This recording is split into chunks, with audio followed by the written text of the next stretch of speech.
Hello students, welcome back. मैं हूं गुरविंदर सिंह। हम कर रहे थे क्लास 12th की पॉलिटिकल साइंस।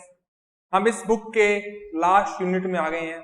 हमारी ये यूनिट है इंडिया की फॉरेन पॉलिसी और यूनाइटेड स्टेट्स के बारे में, यूनाइटेड नेशंस के बारे में, और इसके बारे में पढ़ेंगे। अपना जो इस यूनिट का पहला चैप्टर है वो है characteristics of Indian foreign policy of and non alignment.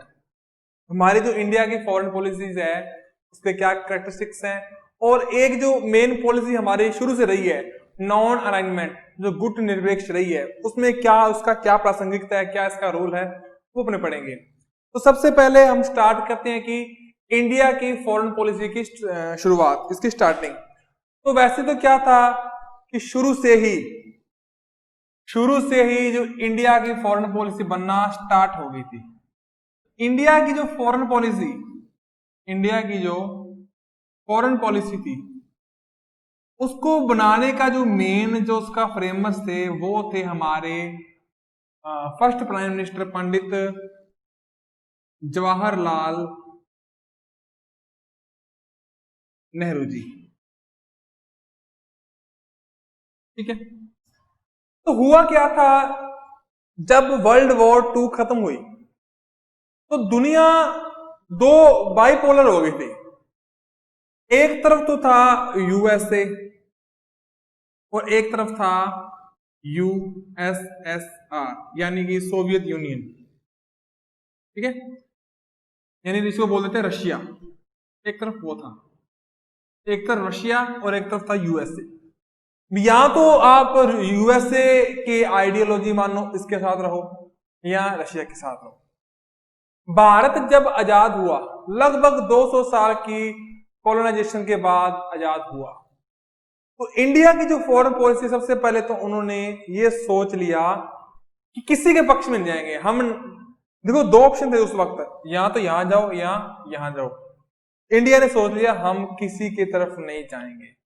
इसी चीज को बोलते हैं नॉन अलाइनमेंट। और ये चीज उस वक्त बड़ी फायदेमंद भी थी। इसकी तरफ गए तो उसके साथ घुसे, इसकी तरफ गए तो इसके साथ घुसे। बाकी जो दुनिया है, आपको मैंने पहले भी बताया था, अमेरिका है चाहे वो रशिया है, ये बैठे हैं अपने फाइनेंशियली इंटरेस्ट पर। जहां पर इनको फायदा होगा ये वहीं जाएंगे। ये किसी के दोस्त नहीं है, किसी के दुश्मन नहीं है। कोई भी परमानेंट दोस्त नहीं है, परमानेंट दुश्मन नहीं है। ठीक है, तो कोल्ड वॉर इरा में इंडिया की जो फॉरेन पॉलिसी स्टार्ट होती है नॉन अलाइनमेंट से। ठीक है, अब इसके अंदर और क्या था, इंडिया की जो फॉरेन पॉलिसी है उसकी जो स्टार्टिंग है, उसने एक तो इस चीज पर जोर दिया कि जब देश आजाद हुए हैं, नए देश, नई दुनिया बन रही है, इतनी सारी हमारे सामने अपॉर्चुनिटीज हैं, तो एक तो हमने हमारे जो रिसोर्सेज हैं, हमारा जो मोमेंटम है, वो हमने वॉर, युद्ध में नहीं लगाना। हमने हमारे रिसोर्सेज, हमारी साइंस, हमारी टेक्नोलॉजी, हमारी मैन पावर, हमने ये सब हमारी डेवलपमेंट पर लगाने हैं। क्योंकि इंडिया भी एक कॉलोनी थी, किसकी थी? ब्रिटिशर्स की, इंग्लैंड की। इंग्लैंड के लोग हम पर राज करके गए। ब्रिटेन वाले जो फॉरेनर्स थे, जो इंग्लिश मैन थे, ब्रिटिशर्स थे, उनका हम पर राज था, हम पर कॉलोनी, हम उनकी एक कॉलोनी थी। तो इंडिया ने सबसे पहले तो इस चीज को लेकर अपना विजन क्लियर किया कि जो कॉलोनाइजेशन सिस्टम है,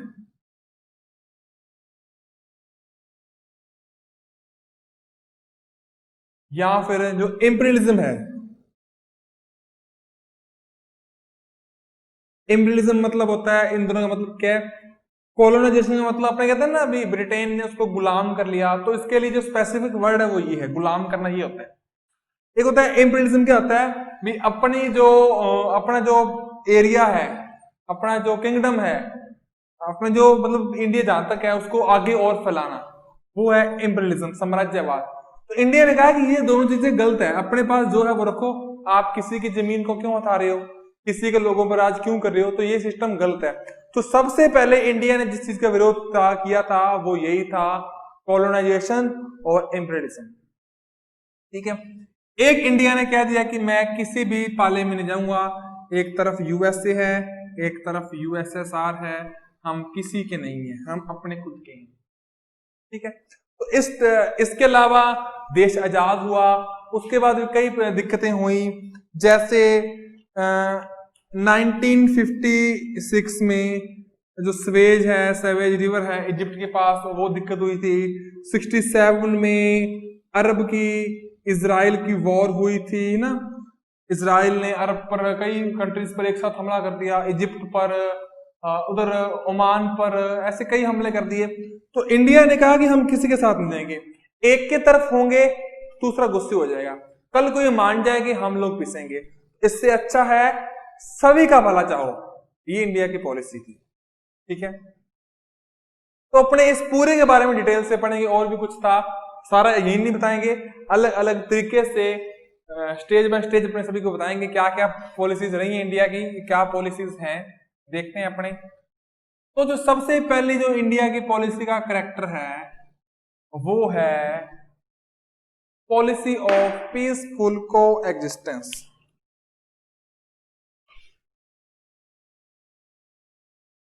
पॉलिसी ऑफ पीसफुल को एग्जिस्टेंस। इसका मतलब क्या है? इसका मतलब है कि सभी दुनिया के सारे देश का एग्जिस्टेंस हो, अच्छे से सभी रहें, शांति से रहें, ये चाहता है इंडिया। इंडिया का मतलब है, इंडिया चाहता है कि पूरी दुनिया के सभी लोग आराम से पीसफुल तरीके से सभी का अस्तित्व हो, कोई देश किसी को हड़पे ना। ठीक है ना, तो इसी के अंदर आता है, इसके अंदर इंडिया ने हमेशा चाहा है, चाहे इंडिया की पाकिस्तान के साथ हमारे 3 वॉर हो चुकी हैं, हमारा चाइना के साथ भी वॉर हो चुकी है, उसके बावजूद भी हम लोग कहते हैं कि चलो लड़े हैं हमसे, ठीक है, लेकिन अपनी जगह आराम से रहें, अपने देश में तरक्की करें, हम नहीं चाहते। ठीक है ना, ये नहीं कहते कि हमसे लड़ाई हुई तो ये देश तबाह हो जाए। आज से 1965 को, 1962 को, 71 को लड़ाइयां हुई हैं हमारी इनके साथ, तो ये देश तबाह हो जाए। ठीक है, लड़ाई हुई है, लेकिन उसके बावजूद भी वहां के लोगों का क्या कसूर है? कोई कसूर नहीं है। लड़ाइयां लीडर्स के बीच में होती हैं, उनके डिसीजन थे, लेकिन देशों का अस्तित्व, कंट्रीज का एग्जिस्टेंस रहना चाहिए। ये इंडिया की फॉरेन पॉलिसी, बड़ी अच्छी पॉलिसी है। अगली पॉलिसी क्या है? Anti colonisation and imperialism.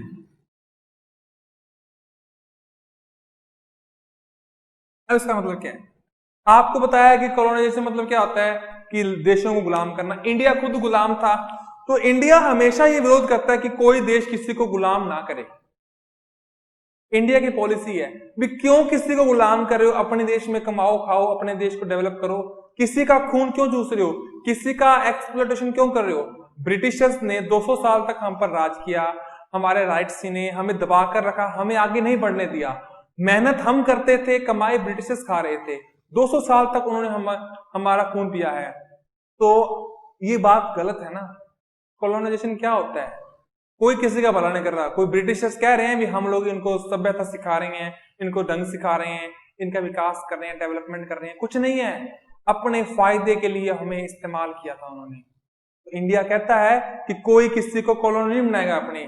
तुम लोग कहने की बात है कि तुम लोग इसका विकास कर रहे हो, डेवलप कर रहे हो, तुम लोग अपना फायदा सोच रहे हो। तो इंडिया हमेशा विरोध करता है कॉलोनाइजेशन का, इंपीरियलिज्म का। ये नहीं है कि कोई सुपर पावर है, कोई पावरफुल कंट्री है, किसी को दबा लेगा।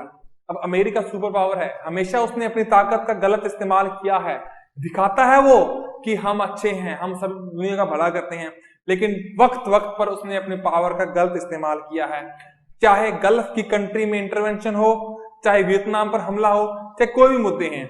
अब गल्फ कंट्रीज आपस में लड़ रहे हैं, वो अपने फायदे के लिए, क्योंकि वहां पर तेल था, ऑयल था, ब्लैक गोल्ड था, तो अपने फायदे के लिए वहां पर आता, इंटरवेंशन करता। इस चीज का हमेशा विरोध किया इंडिया ने। और क्या करता है? Anti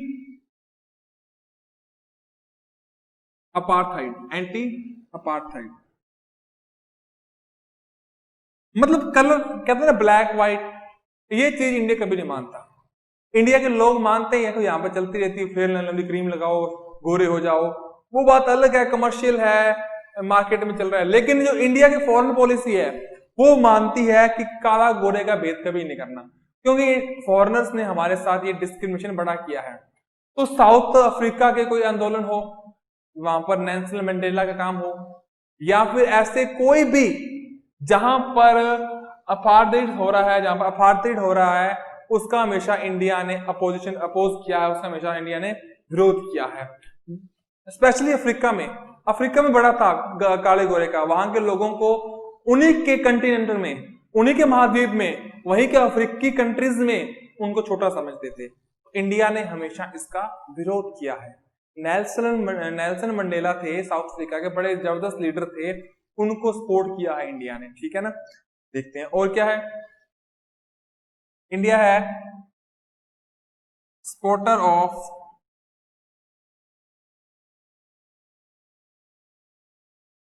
international institutes.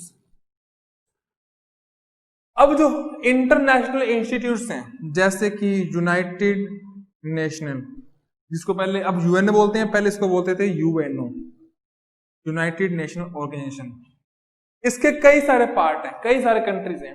तो जब यूएन बना था, यूएन क्यों बना था? ताकि दुनिया में लड़ाई ना हो, दुनिया के सभी लोग, अगर कोई लड़ाई होती है, ऐसी कोई कंडीशन आती है कि युद्ध लग जाएगा, वॉर हो जाएगी, तो उसके बाद कितना नुकसान होगा, और बाद में होगा क्या? बाद में एग्रीमेंट होंगे, बाद में संधियां होंगी, बाद में भी दोस्त बनना पड़ेगा। ये तो है नहीं कि सारी उम्र लड़ाई करते रहेंगे, जब सब कुछ खत्म हो जाएगा। इतना खर्चा होता है लड़ाई में, उतने पैसे देश को आगे बढ़ाने लगाएं, गरीबों के ऊपर लगाएं, देश की इंडस्ट्री को आगे बढ़ाने में लगाते, तो देश के एजुकेशन पर, इंफ्रास्ट्रक्चर पर, हेल्थ पे लगाते तो कितना आगे आ जाता। क्यों नहीं हुआ? क्योंकि वो पैसा जंग में लग गया, युद्ध में लग गया, वॉर बैटल में लग गया, वहां पर खप गया।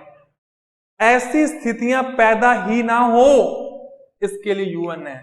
पता लगता ना, जब एकदम से कोई देश लड़ पड़ते, ये प्लानिंग धीरे धीरे होती है, नफरतें धीरे धीरे मन में पैदा होती हैं, तो ये नफरतें पैदा ना हो, इसके लिए यूएन था। और यूएन को ज्वाइन करने वाले जो इनिशियल मेंबर्स हैं उसमें इंडिया था। इंडिया का बड़ा ट्रस्ट है यूएन में, इंडिया मानता है कि ये लड़ाइयां रुकवाता है, ये काम करता है। इस ये ही नहीं, और भी इंटरनेशनल ऑर्गेनाइजेशन जैसे WHO है, यूनेस्को है, ठीक है, वर्ल्ड बैंक है, इन सब की इंडिया बड़े ही रिस्पेक्ट करता है, इनको सपोर्ट करता है। WHO है, हेल्थ बारे में है। जैसे आपको एग्जांपल देता हूँ, वर्ल्ड बैंक क्या दुनिया को लोन देता है, दुनिया ताकि तरक्की कर सके। यूरोप कितना खूबसूरत है, हर एक कंट्री अच्छी है उसकी, जर्मनी, पोलैंड, नॉर्वे, है ना, और कौन कौन सी हैं, यूगोस्लाविया, चेकोस्लोवाकिया, क्रोएशिया, बुल्गारिया, कितनी अच्छी अच्छी कंट्रीज है। आपने देखा हो टीवी में, सभी के सभी कंट्रीज एकदम बढ़िया चकाचक हैं। क्यों है? क्योंकि वर्ल्ड बैंक ने उन पर इन्वेस्ट किया हुआ है। अब इंडिया ने कभी वर्ल्ड बैंक से ज्यादा सहायता नहीं ली है। वर्ल्ड बैंक दुनिया को आगे बढ़ाने वाली इंस्टीट्यूट है, इंडिया को पता है, गरीब देशों को मदद करता है, इंडिया को पता है। लेकिन वर्ल्ड बैंक का वर्ल्ड बैंक एक बार मीडिएटर बना था इंडिया और पाकिस्तान में। इंडिया के पास रिवर्स हैं, उसका बहुत सारा पानी पाकिस्तान में जाता है। अब पाकिस्तान एक बार वर्ल्ड बैंक को लिख रहा है, भाई उसको मेरी बात मनवाओ, हमें पानी नहीं दे रहा वो। तो इंडिया ने अपने हिस्से का बहुत सारा पानी पाकिस्तान को दिया हुआ है, और किसके कहने पर? वर्ल्ड बैंक के कहने पर।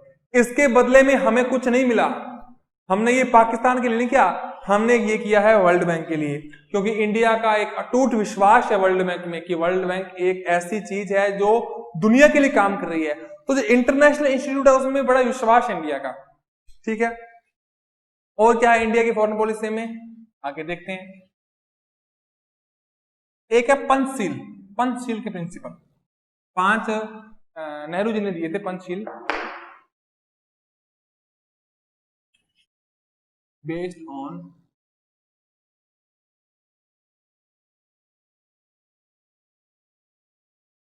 Principal of Panchsheel. पंचशील, पंच मतलब पांच, बताइए आपको। एक पंचशील के प्रिंसिपल है, उसको इंडिया फॉलो करता है। अब वो क्या है अपने देखते हैं। एक तो है mutual respect of, mutual respect of integrity and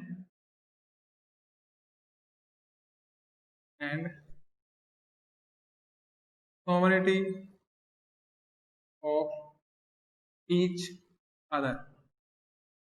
देखिए,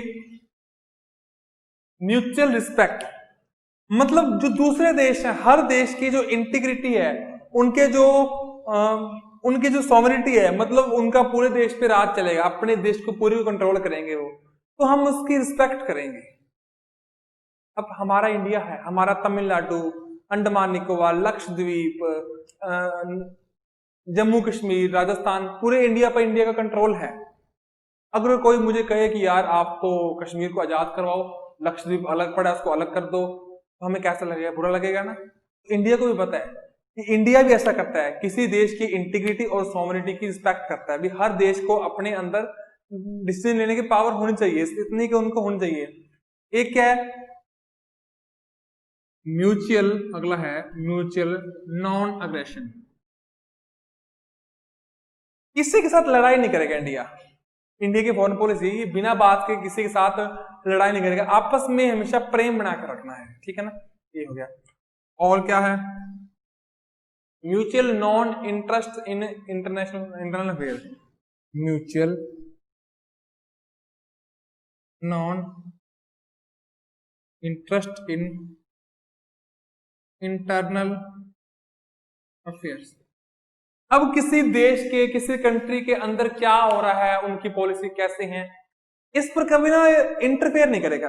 हाँ, थोड़ा बहुत कुछ बताना है, मदद करनी है तो कर देगा। अगर वहां पर हॉस्पिटल नहीं है, उसके अंदर उनसे सुविधा नहीं हो रही है, तो अपने डॉक्टर भेज देगा, दवाइयां भेज देगा, ऐसे काम करेगा, अच्छे काम।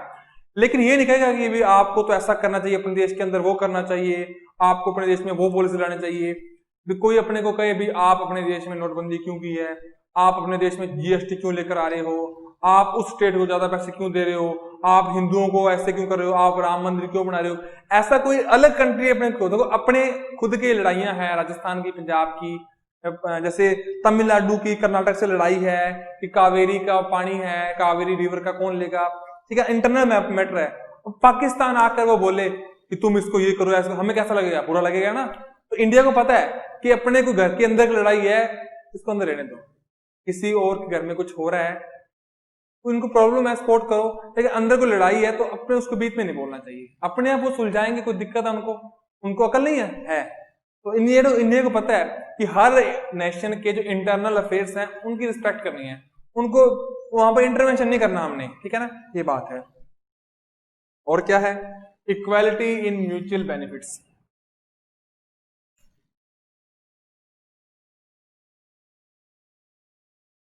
Equality in mutual benefits. देखिए ये क्या है? हम हर देश के साथ ट्रेड करते हैं, व्यापार करते हैं, ऐसा कुछ करना चाहिए जिससे म्यूचुअल बेनिफिट हो, दोनों का फायदा हो। ये नहीं हम किसी कंट्री को इस्तेमाल कर रहे हैं, ठीक है, और बदले में कुछ नहीं दे रहे हैं, दे दें लेकिन उससे कुछ लेना, इस्तेमाल कर, म्यूचुअल बेनिफिट रहे, फिर दोनों का फायदा हो। किसी कुछ बेच रहे हैं तो उससे कुछ खरीद भी रहे हैं, ऐसे मतलब म्यूचुअल बेनिफिट्स हो। और क्या हो? पीसफुल को एग्जिस्टेंस, और पीसफुल को एग्जिस्टेंस, ठीक है। तो ये है इंडिया की जो पंचशील पॉलिसीज हैं, इन्हें हमारे पहले प्राइम मिनिस्टर जवाहरलाल नेहरू जी लेकर आए थे, उनकी पॉलिसीज हैं ये, ठीक है, आप देख सकते हैं ये।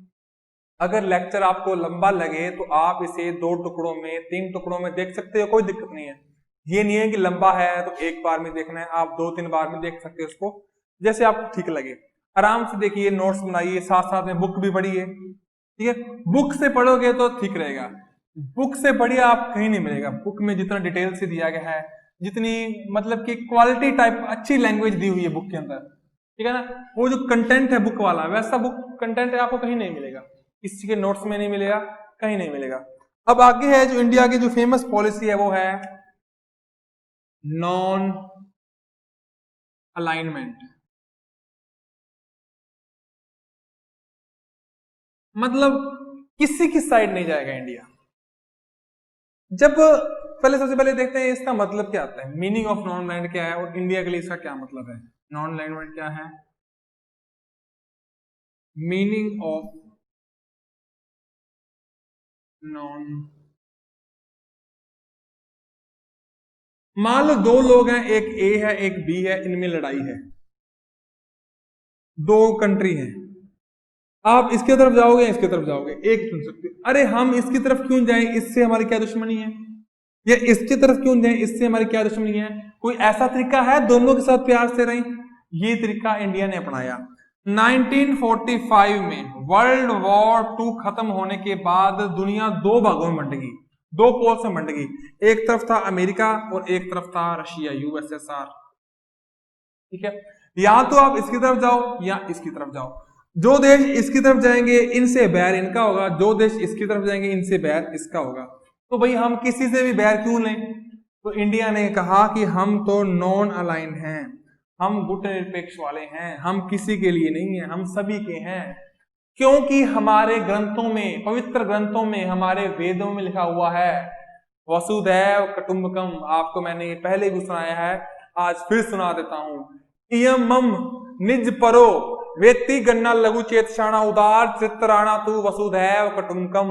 ये बात लिखी गई है कि ये तेरा वो मेरा, ऐसी बातें छोटे दिल वाले लोग करते हैं।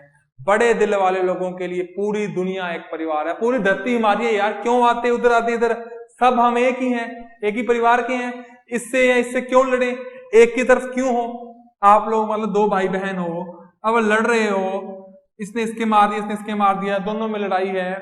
अब आपकी जो मम्मी आएगी वो किसकी तरफ हो जाएगी, लड़के की तरफ या लड़की की तरफ अपनी, वो दोनों की तरफ है, वो दोनों की मम्मी है। ठीक है ना, अब इनकी मम्मी तो नहीं है लेकिन दोनों की तरफ लेंगे ताकि अच्छा लगे। ठीक है, हमारा कोई दोस्त हो, म्यूचुअल फ्रेंड हो,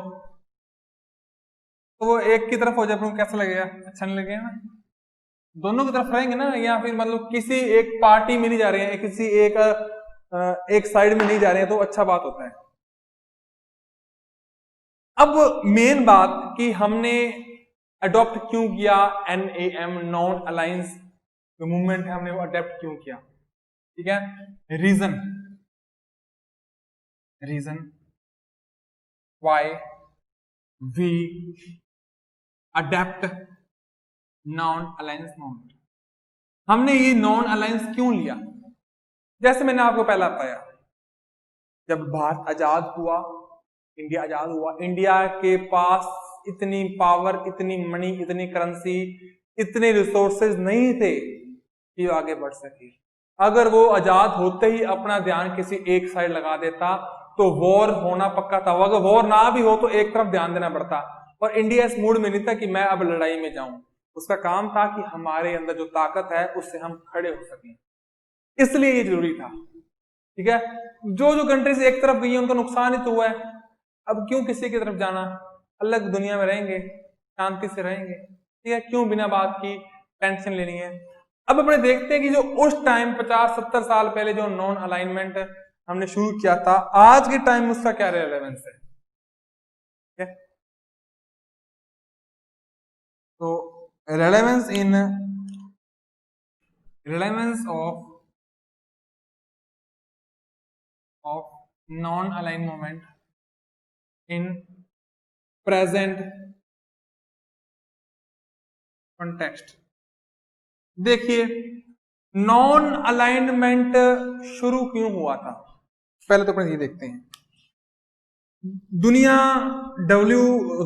वर्ल्ड वॉर 2 के बाद दो गुटों में बंट गई, एक तरफ USA और एक तरफ USSR, रशिया। ये बात थी 1945 के लगभग। लेकिन इस टाइम तक दुनिया के दो पोल थे, बाइपोलर थे वर्ल्ड, या तो आप इसकी तरफ जाओ या इसकी तरफ। तो इंडिया ने कहा हम किसी की तरफ नहीं है। ठीक है, इसका मतलब ये नहीं हम दोनों दुश्मन हैं, हम मतलब दोनों के साथ रहेंगे, प्यार से, प्रेम से, मेहनत से, ठीक है। तो हुआ क्या कि 1989 को क्या हुआ, उसके बाद 91 तक कोल्ड वॉर जब खत्म हुई थी, ये जो यूएसएसआर था 1989 को टूट गया। कभी जो 19 कंट्रीज थी अलग अलग होगी और रशिया रह गया अकेला। तो रशिया में अब वो अकेले में वो ताकत नहीं रही, तो सारी पावर का सेंट्रलाइजेशन, पूरी ग्लोबल पावर का देखा जाए तो सेंट्रलाइजेशन हो गया अमेरिका के पास। तो नॉन अलाइनमेंट मतलब क्या था, दोनों में से किसी के पास नहीं आएंगे, दोनों मतलब यूएसए और यूएसएसआर में। अब यूएसएसआर नाम की कोई चीज रही नहीं, तो नॉन अलाइनमेंट किसके लिए। तो कुछ लोग मानते हैं कि इसका कोई मतलब नहीं रह जाता, लेकिन मतलब है। कुछ लोग मानते हैं कि अब इसका कोई मतलब ही नहीं रह जाता, लेकिन मतलब है। आज भी अलग अलग प्रकार के गुट बने हुए हैं, चाहे रशिया अलग हो गया है, लेकिन आज भी यूएसए का या जो वेस्टर्न कंट्रीज है उनका एक ग्रुप बना हुआ है, उसे बोलते हैं NATO, North Atlantic Treaty Organisation. जो वेस्ट कंट्रीज हैं इन्होंने एक मिलिट्री ऑर्गेनाइजेशन बना रखा है, ताकि कभी रशिया जैसा या फिर कोई भी कम्युनिस्ट कंट्री इन पर अटैक करेगी तो सभी इकट्ठे हो जाएंगे। मतलब कहीं ना कहीं गुट तो बन गए हैं, ठीक है ना। पर हम ऐसे गुट में, ऐसे ऑर्गेनाइजेशन में नहीं जाएंगे जो नफरत फैला रहे हैं, जो किसी के साथ लड़ने के लिए तैयार हैं। तो इस मामले में रेलेवेंट हो जाता है नॉन अलाइनमेंट, अब भी है, ठीक है। यूएसएसआर नहीं है लेकिन रशिया तो है। ऐसे गुट तो बन रहे हैं जो किसी एक कंट्री के लिए हेट फैला रहे हैं। जैसे अमेरिका है, आज अमेरिका को ईरान अच्छा नहीं लगता, नॉर्थ कोरिया अच्छा नहीं लगता, उनके ऊपर कास्ट जैसे एक्ट लगा रखे हैं कि आपने किसी के साथ ट्रेड नहीं करना। अमेरिका ने ना ईरान पर एक लगा रखा है, कास्टा लगा रखा है, मतलब ईरान के साथ कोई भी डील, कोई ट्रेड, कोई व्यापार नहीं करेगा। ईरान को पूरा कंगाल कर दो, ये बोल रहा है अमेरिका, क्योंकि ईरान उसकी बात नहीं मान रहा। धौंस जमा रहा है अमेरिका, अपनी पावर का गलत इस्तेमाल कर रहा है अमेरिका। और ऐसा भी बोल दिया, अगर किसी ने उसके साथ ट्रेड किया, उसके साथ हम ट्रेड नहीं करेंगे, उसके साथ पूरी दुनिया ट्रेड नहीं करेगी। और अमेरिका पावरफुल है तो उसकी बात बाकी कंट्रीज मान भी रही हैं। तो ऐसी कंडीशन में ये चीजें जरूरी हो जाती हैं कि हम ऐसे किसी की तरफ नहीं है, किसी के लिए झुकेंगे नहीं। लेकिन इंडिया झुक गया है, इंडिया ने थोड़ी सी पॉलिसी मानी है, लेकिन थोड़ा ईरान की तरफ भी है। पर आगे देखते क्या है कि आज के टाइम में इसके क्या कॉन्टेक्स्ट आपको पता चला, टूट गया है लेकिन फिर भी जरूरी है। और भी अलग अलग प्रकार के गुट बन रहे हैं दुनिया में, कंट्रीज के ग्रुप्स बन रहे हैं। तो वो ग्रुप्स क्यों बन रहे हैं, ताकि दूसरे ग्रुप के लिए हेट फैला रहे हैं, उसको खत्म करने के लिए, दूसरों को नीचा दिखाने के लिए, उसको दबाने के लिए काम कर रहे हैं। तो हम किसी के किसी की साइड नहीं, हम अकेले हैं। अकेले का मतलब हमारे लिए सभी अपने हैं, सभी अपने भाई हैं, सभी अपने भाई बहन हैं, सभी कंट्रीज, ठीक है ना। ऐसा है। अब एक तो है 90s के बाद, एक जो आज की गवर्नमेंट है, मोदी गवर्नमेंट, वो नॉन अलाइनमेंट को कैसे देखती है, ये देखते हैं अपने। Non alignment in present government, देखिए क्या है। जो मोदी सरकार है उसने नॉन अलाइनमेंट को थोड़ा कम किया है। इसने मानना है कि किसी कंट्रीज की तरफ अपने को बोलना चाहिए, अगर कोई सही है तो उसकी तरफ बोलना चाहिए, अगर किसी के साथ कुछ गलत हो रहा है तो हमें उसके लिए बोलना चाहिए। इसराइल पैलेस्टाइन को दबा रहा है तो हमने पैलेस्टाइन के लिए बोलना चाहिए, भी तू उसका क्यों खत्म कर रहा है, क्योंकि हम अपने सामने, आंखों के सामने अन्याय होता वो नहीं देख सकते। पहली बात तो क्या है ना कि जो फॉरेन पॉलिसी है ना, इंपॉर्टेंट बात याद रखना, इस बात को नोट कर लेना आप, कि जो फॉरेन पॉलिसी है वो गवर्नमेंट बदलने के साथ एकदम से नहीं बदल जाती। फॉरेन पॉलिसी लंबा टाइम तक चलती है, ठीक है ना। पाकिस्तान इंडिया का दुश्मन है, लेकिन कोई वो हमारे लिए वो कंट्री नहीं, एनिमी कंट्री नहीं है, लेकिन कोई इसके साथ जो पॉलिसी है ये नहीं वो अपने एकदम बदल देंगे। रशिया हमारा इतने साल दोस्त था तो एकदम से हमारा दुश्मन नहीं होगा वो, आज थोड़ा दोस्ती कम हो गई है, लेकिन एकदम से कोई हमारा दुश्मन नहीं हो गया। तो फॉरेन पॉलिसी ऐसे एकदम चेंज नहीं होती है, थोड़ा बहुत उसमें लचक आती रहती है, लेकिन एकदम से वो चेंज नहीं होती है, ठीक है। तो ये थी। अब अपने देखते हैं इंडिया की जो फॉरेन पॉलिसी है उसमें नए डायमेंशन क्या है, मोदी जी क्या लेकर आए हैं, आपको पता ही है वैसे तो। New dimensions of India's foreign policy. तो आपको पता है कि जब से 2014 से मोदी जी प्रधानमंत्री बनी है, इन्होंने ताबड़तोड़ तरीके से पूरी दुनिया घूमी है। इनका मानना है कि पूरी दुनिया के दोस्तों से, लोगों से हम दोस्ती करेंगे और इंडिया को एक नई पहचान दिलाएंगे। ये है मोदी की फॉरेन पॉलिसी। अब मोदी की फॉरेन पॉलिसी में कई चीजें हैं, इसमें आपको धीरे धीरे बताएंगे। पहले तो मोदी जी ने फॉरेन पॉलिसी किया है, पूरी दुनिया में पहले तो घूमो, देखो कौन कौन सी कंट्री है। पूरी दुनिया में एक तालमेल बिठाओ, एक मतलब कि कोऑर्डिनेशन बिठाओ एक, ठीक है ना, वो है। तो अपने वो देखते हैं वो कैसे है। तो एक तो जो इंडिया के 5 बेसिक प्रिंसिपल्स हैं, 5 बेसिक प्रिंसिपल्स हैं या फाउंडेशन बोलते हैं इसको। पहले अपने वो देखते हैं क्या है इसकी पॉलिसी में, ठीक है। एक तो है कंटिन्यूस टॉक्स,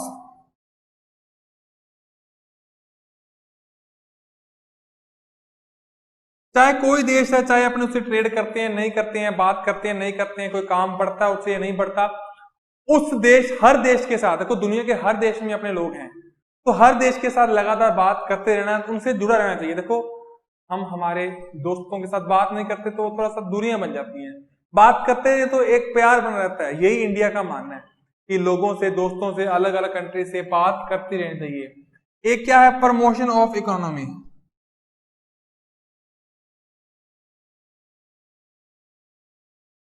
एक दूसरे को सामान ले लें, बेच लें, ट्रेड करते रहें, एक दूसरे के साथ ट्रेड करते रहें ताकि इकोनॉमी अच्छी होते रहे। आगे है इनहेंसिंग प्रेस्टीज। प्रेस्टीज मतलब ऐसी चीजों को इनहेंस करना है, आगे बढ़ाना है, ये चीज है इनकी। और क्या है, इसके अलावा जो हमारी नेशनल सिक्योरिटी है, इसको बढ़ाना है आगे। इंडिया ने हमेशा ही एक इसकी फॉरेन पॉलिसी में रहा है कि इंडिया ने हर एक फोरम पे आवाज उठाई है कि इंडिया टेररिज्म के प्रति, चाहे वो इंडिया में है चाहे वो कहीं भी है दुनिया में, इसके लिए इंडिया में 0 टॉलरेंस है। इसके लिए कोई क्षमा नहीं है, कोई इसको माफ नहीं किया जाएगा, कोई सहन नहीं किया जाएगा। चाहे इंडिया यूएनओ में जाता है, चाहे इंडिया सार्क में जाए, चाहे G20 में जाए, चाहे यूरोपियन यूनियन में कहीं बोले, चाहे वर्ल्ड बैंक में जाके बोले, दुनिया में कहां भी बोले, जहां भी इंडिया को फॉर्म मिलता है, इंडिया बताता है कि आतंकवाद, टेररिज्म को माफ नहीं किया जाएगा, ये गलत है। नेशनल सिक्योरिटी ऊपर है, अपने देश को बचाना है। ये नहीं है कि हमारा देश खत्म हो रहा है और हम कहीं और ध्यान दे रहे हैं। नेशनल सिक्योरिटी पहले है।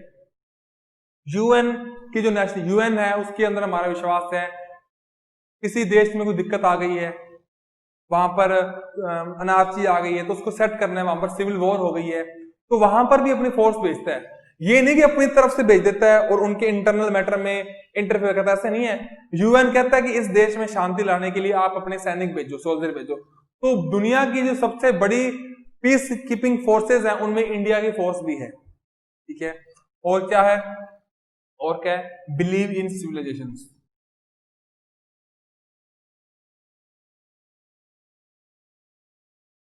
इंडिया का ये विश्वास है कि लोग सिविलाइजेशन में, इसका बिलीव है। ये नहीं है भी कहीं पर डिक्टेटरशिप आ जाए, सभी जगह अच्छा सा कॉन्स्टिट्यूशन हो, लोग उसको फॉलो करें, ये इंडिया का मानना है, ठीक है।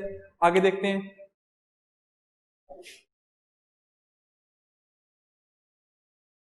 अब इंडिया की जो नेबरहुड में क्या पॉलिसी है, तो इंडिया ने कहा है कि दुनिया बड़ी बड़ी है, 200 से ऊपर देश हैं, लेकिन पड़ोसी पहले, तो नेबरहुड फर्स्ट।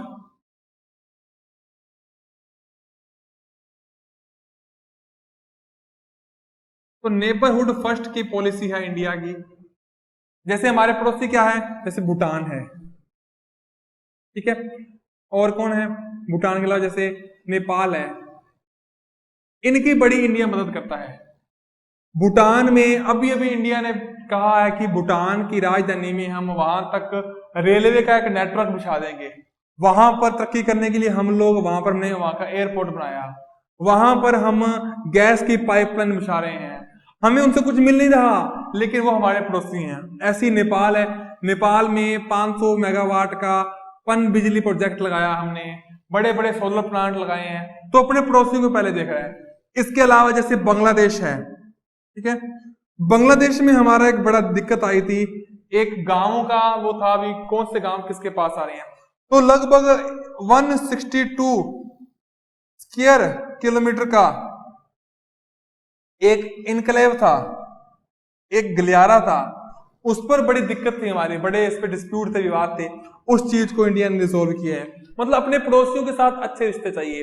इसके अलावा मालदीव है, मालदीव में क्या हुआ, 2-3 साल पहले वहां पर दिक्कत हो गई थी, वहां पर पानी खत्म हो गया, तो इंडिया ने वहां पर अपने शिप से और प्लेन से पानी भेजा कि आपको कोई दिक्कत नहीं आनी चाहिए। इसके अलावा मालदीव है, श्रीलंका में दिक्कत हो गई थी, श्रीलंका में वहां की गवर्नमेंट खतरे में आ गई थी, वहां पर आतंकवादियों ने हमला कर दिया, तो वहां पर भी अपनी पीस कीपिंग फोर्स भेजी है। तो अलग अलग देशों की इंडिया ने अपने पड़ोसियों की समय समय पर मदद की है।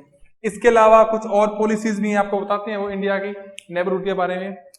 अपने रहते हैं एशिया में, स्पेशली साउथ एशिया में, तो इंडिया ने हमेशा कहा कि साउथ एशिया में हमारे अच्छे रिश्ते रहे। हमारे एक पड़ोसी हैं, वो है हमारे अफगानिस्तान। अफगानिस्तान है, वहां पर बड़ा बेसिक इंफ्रास्ट्रक्चर इन्होंने बढ़ाया है, सड़कें बनाई है। वहां की जो पार्लियामेंट है, शोरा,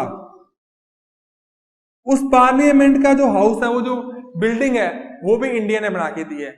इंडिया को बदले में कुछ मिलेगा नहीं, लेकिन इसने कहा है कि हमारे पड़ोसी पहले, नेबर फर्स्ट। इसके अलावा और भी इंडिया के बड़े बड़े ग्रुप्स हैं, जैसे सार्क है, ठीक है, साउथ एशियन। इसके अलावा बिम्स्टेक है। ये क्या है, ये ग्रुप्स हैं इंडिया के साउथ एशिया में। इसके अलावा और पॉलिसी है लुक ईस्ट। ऐसी जो पॉलिसीज हैं, ये पॉलिसी बता रही हैं कि इंडिया अपने पड़ोसियों के साथ पहले है। अब जब हमारे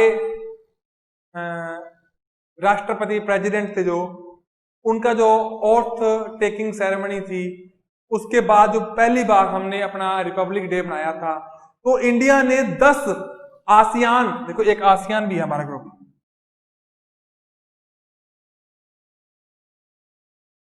10 आसियान कंट्रीज है, जो Cambodia, Vietnam, south Korea, Laos.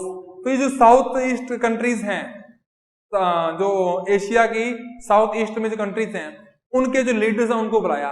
वो बता रहे हैं कि जो हमारे इस रीजन के लोग हैं, हम सब मिलकर काम करेंगे।